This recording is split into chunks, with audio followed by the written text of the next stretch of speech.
Hello बच्चों, चलिए प्रश्न को देखते हैं। प्रश्न है निम्नलिखित प्रत्येक समीकरण को हल कीजिए। समीकरण है x की घात 2/3 योग x की घात 1/3 घटाव 2 बराबर 0। प्रश्न को हल करने से पहले जो इसकी मुख्य अवधारणा है उस पर विचार करेंगे। तो इस प्रश्न के लिए जो मुख्य अवधारणा है वह हो जाएगी द्विघात समीकरण, अर्थात हम यहाँ पर यह देखेंगे कि द्विघात समीकरण क्या होती है। तो वे समीकरण जो ax का वर्ग योग bx योग c बराबर 0 के रूप के हों द्विघात समीकरण कहलाते हैं। अब समीकरण दी गई है x की घात 2/3 योग x की घात 1/3 घटाव 2 बराबर 0।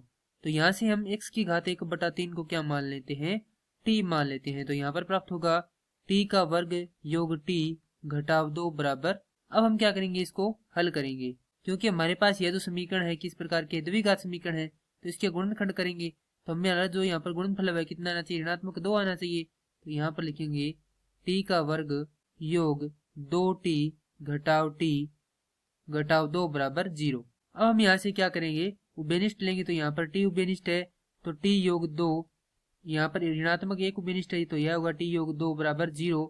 तो यहाँ से आएगा t घटाव 1 गुणा t योग 2 बराबर 0। तो t बराबर यहाँ से एक तो 1 आ जाएगा और एक यहाँ से आ जाएगा t बराबर 2, माफ कीजिए ऋणात्मक 2। तो यहाँ से t का मान 1 तो आ जाएगा हमारे पास 1 और दूसरा आ गया है ऋणात्मक 2।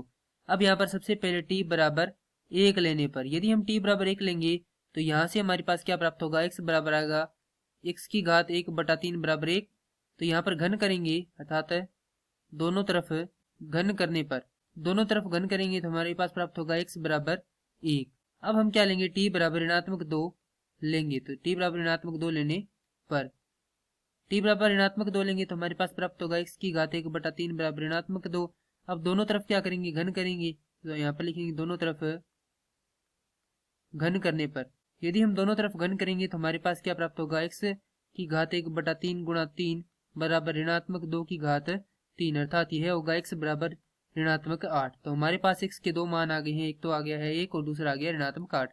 और ये क्या है, समीकरण के हल है। मैं आशा करता हूँ कि यह प्रश्न आपको समझ में आया होगा। धन्यवाद।